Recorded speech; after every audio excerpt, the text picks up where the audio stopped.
భద్రాద్రి కొత్తగూడెం అశ్వరావుపేట మండలం రామన్నగూడెం గ్రామం నుండి కొంతమంది ఆదివాసీ బిడ్డలు వాళ్ళ భూములు లాక్కున్నారని చెప్పి మన కొత్తగూడెంలో ఉన్నటువంటి కలెక్టరేట్ ముందు ధర్నా చేయడం జరుగుతుంది. అసలు వాళ్ళ భూములు ఎందుకు లాక్కున్నారు? గతంలో 1985వ సంవత్సరంలో ఇచ్చినటువంటి పట్టా భూములను ఇప్పుడు ఈ రోజులలో కూడా ఈ తెలంగాణ ప్రభుత్వం లాక్కుందంటే చాలా సిగ్గుచేటుగానే అనిపిస్తుంది. మరి అక్కడ ఉన్నటువంటి ఎమ్మెల్యే గారు ఏం చేస్తున్నారు? తర్వాత మరి ఈ పేద ప్రజల గురించి ఎందుకు ఆలోచించుకోండి? ఇప్పుడు భూమిని వీళ్ళు ఎందుకు లాక్కున్నారు? గతం నుండి ఎందుకు లాక్కోలేదు? ఎన్నో పార్టీలు వచ్చాయి. 1985 నుండి కూడా భూములు ఉన్నాయి. కానీ వాటిని ఎందుకు వీళ్ళు లాక్కోలేకపోయారు? ఇప్పుడు ఎందుకు లాక్కోవాల్సి వచ్చిందని పరిస్థితి.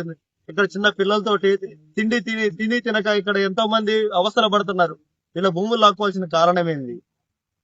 1985 సంవత్సరం నుండి కూడా వీళ్ళు వాళ్ళ తాతల ముత్తాతల కానుండి వీళ్ళు భూములు చేసుకుంటున్నారు. అవి పట్టా భూములు. గతంలో ఇచ్చిన తెలంగాణ గతంలో ఉన్నటువంటి ప్రభుత్వం రిజిస్ట్రేషన్ చేసి కూడా వాళ్ళకి పట్టా భూములు కూడా ఇచ్చారు. మరి ఆ పట్టాలను కూడా స్వాధీనం చేసుకొని ఇప్పుడు ఉన్నటువంటి పెద్ద పెద్ద నాయకులు వాళ్ళ ఆధ్వర్యంలో కూడా వీళ్ళు తెలుస్తుంది. కాకపోతే ఏంటంటే ఇప్పుడు వాళ్ళు లాక్కోవాల్సిన పరిస్థితి ఎందుకు వచ్చింది? ఇలాంటి నిరుపేదలను రోడ్డు మీద పడేస్తున్నటువంటి తెలంగాణ ప్రభుత్వం చాలా సిగ్గుచేట అని చెప్పేసి తెలియజేయాల్సి వస్తుంది. తినక ఎంతో మంది ఆ భూముల గురించి పోరాడుకుంటూ వాళ్ళు చేసుకుని తిన్నది వరకే వీళ్ళ పిల్లల జీవనం కొనసాగించాల్సిన పరిస్థితిలో ఉంది. కాకపోతే ఇక్కడ ఏంటంటే వాళ్ళు లాక్కోవాల్సిన కారణం లేదు. ప్రభుత్వం ఇకనైనా బుద్ధి మారాలని చెప్పేసి వీళ్ళు పేదవాళ్ళ భూమిని లాక్కోవటం అనేది చాలా సిగ్గుచేటుగా అనిపిస్తుంది.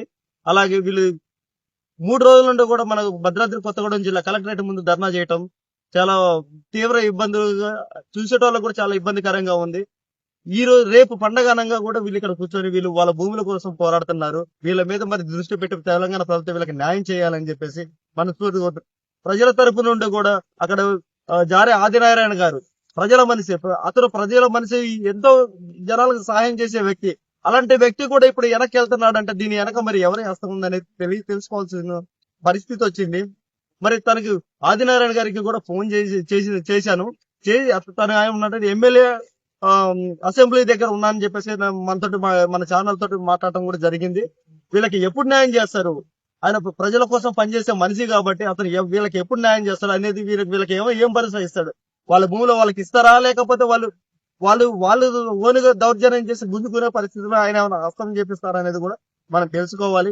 మరి ఇటువంటి నిరుపేద ప్రజల కోసం వాళ్ళు చేసుకునే భూములు, వాళ్ళు కష్టపడి వాళ్ళు తాత ముత్తాతల కానుండి కష్టపడ్డ భూములు, వాళ్ళ పట్టా భూములు. గతంలో ఇక్కడ మనం బోర్డు చూసుకున్నట్లయితే సర్వే నెంబర్లు వచ్చేసి 30, 39, 30, 36, 39లో ఉన్నటువంటి ఆదివాసీ పట్టా భూములకు కూడా అందించి ఉంది. ఉమ్మడి ఖమ్మం జిల్లాలో ఉమ్మడి ఖమ్మం జిల్లా ఉన్నప్పుడు కూడా అటువంటి ఉన్న కలెక్టర్ గారు కూడా మనకు పట్టా భూములు చేసి వాళ్ళకి ఇవ్వటం జరిగింది. మరి కలెక్టర్ గారు ఆధ్వర్యంలో కూడా పట్టా జరిగి ఆ నిరుపేదలకు ఇచ్చినట్టు భూములను ఇప్పుడు ఎందుకు కబ్జాదారులు ఎందుకు గుంజుకుంటున్నారు? ఫారెస్ట్ అధికారులకి ఏం పని ఉంది?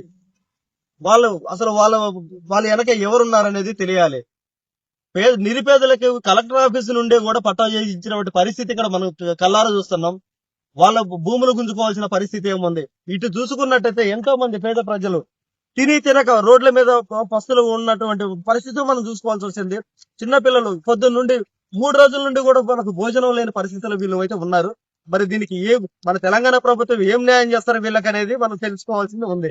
ఒకసారి వాళ్ళు ఇక్కడ బాధ్యతలు కూడా మనతో పాటే ఉన్నారు. వీళ్ళని అడిగి తెలుసుకుందాం. ఎన్ని రోజుల నుండి ధర్నా చేస్తున్నారు? అసలు వీళ్ళ ధర్నా చేయటం వీళ్ళ కలెక్టర్ గారిని కలిశారా లేదా? మరి వీళ్ళ తరపు నుండి ఎవరు ఉన్నారు మాట్లాడటానికి అనేది ఒకసారి వీళ్ళని అడిగి తెలుసుకుందాం.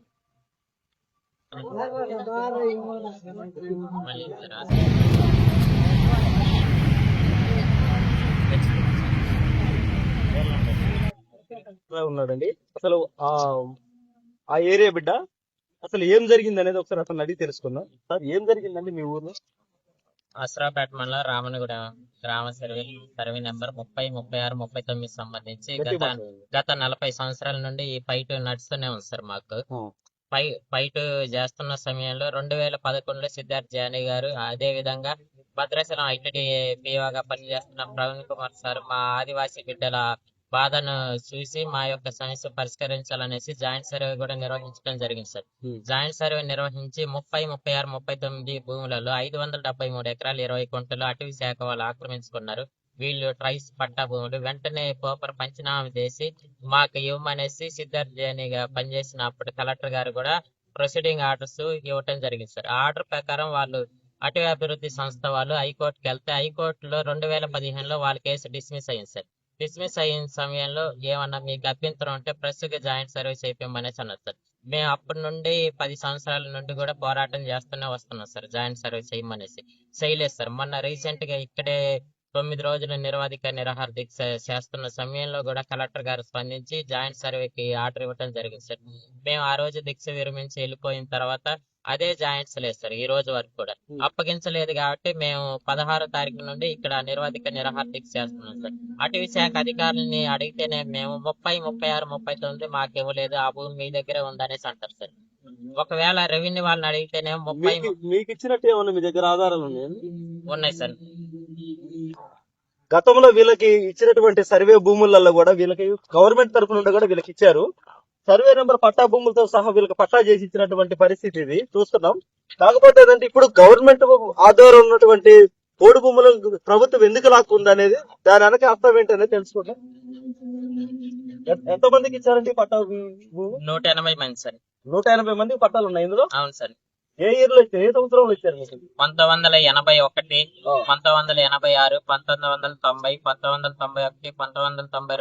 1992, 1994, 1998 వరకు పట్టాలు ఇష్యూ చేసినారు సార్. మొత్తం 1990లో 183 ఎకరాలను పట్టాలు చేసి మంజూరు చేసి ఇవ్వటం జరిగింది సార్. అదే విధంగా 1990లో కూడా 306.10 గుంటల భూమిని పట్టాలు మంజూరు చేసి ఇవ్వటం జరిగింది సార్. అదే విధంగా 1994, 1998లో కూడా 510 ఎకరాల 23 గుంటల భూమిని పట్టాలు చేసి ఇవ్వటం జరిగింది సార్. మొత్తం ఈ పట్టా భూములు ఏ అయితే ఉన్నాయో మాకు మా ముత్తాత ఏదైతే సాగు చేస్తున్నారో అదే ఫీల్డ్ లో మేము ఇంతమందికి పట్టా ఇష్యూ చేసినా గానీ అదే ఫీల్డ్ లో ఉన్నాం సార్. ఇప్పుడు ప్రస్తుతానికి మా భూములు మాకు ఇస్తే మేము అభివృద్ధి చెందుతాం అనేసి మేము గత 40 సంవత్సరాల నుండి పోట్లాడినా గానీ ఈ రోజు వరకు ఇవ్వలేదు సార్. 2015లో వాళ్ళు ఓడిపోయారు కాబట్టి కేసు. ఆ రోజున 104 ఎకరాల్లో మేము పొజిషన్లకు వెళ్ళి ఈ రోజు వ్యవసాయం సాగు చేసుకుంటున్నాం సార్.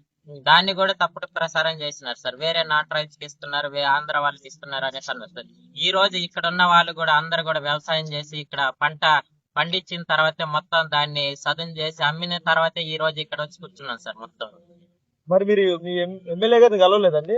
ఎమ్మెల్యే గారిని కలిసినాం సార్. జనవరి 24, 2026లోనే ఎమ్మెల్యే గారిని కలిసినాం సార్. ఎమ్మెల్యే గారిని కలిసిన టైంలో కూడా మీకు మీ సమస్య మీకు క్లియర్ గా ఉంది కాబట్టి మీకు సంబంధించిన ల్యాండ్ అయితే కంపల్సరీ నేను కలెక్టర్ గారిని తీసుకొని వచ్చి మీకు ఒకసారి కాకపోయినా 2-3 సార్లు వాళ్ళ ఇక్కడ ఉన్నటువంటి వాళ్ళు పూర్తిగా ఆదివాసులకు చెందినటువంటి ప్రజలు.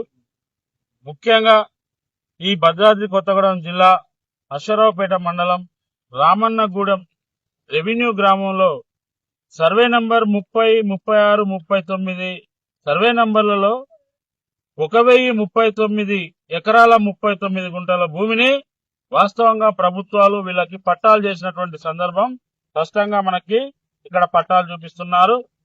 అదే క్రమంలో వీళ్ళకి 1981లో కొంతమందికి ఇదే ప్రభుత్వం అప్పుడున్నటువంటి ప్రభుత్వం పట్టాలు ఇవ్వడం జరిగింది. 94, 98లో కొంతమంది కూడా పట్టాలు ఇచ్చినట్టు ఇక్కడ మనకు సాక్ష్యాధారాలు కనబడతా ఉన్నాయి.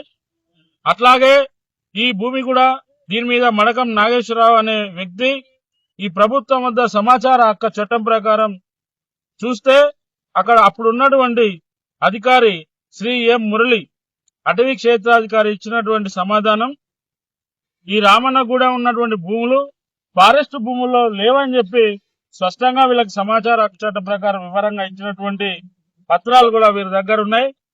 మరి వాస్తవంగా న్యాయంగా వీళ్ళకి దక్కాల్సిన భూమి మరి వీళ్ళని అటవీ శాఖ వారు ఎందుకు ఇబ్బంది పెడుతున్నారని వీళ్ళు పాపం అనేక సార్లు మరి అటవీ అధికారులను కలిసినప్పటికీ కొంత అసౌకర్యమైన సమాచారం వాళ్ళకు ఒకసారి మీ భూములు మా అటవీ పరిధిలో లేవని చెప్తూ మరొకసారి మా అటవీ పరిధిలో ఉన్నాయని చెప్తూ మరి వాళ్ళను చాలా ఇబ్బందులకు గురి చేస్తున్నటువంటి పరిస్థితి.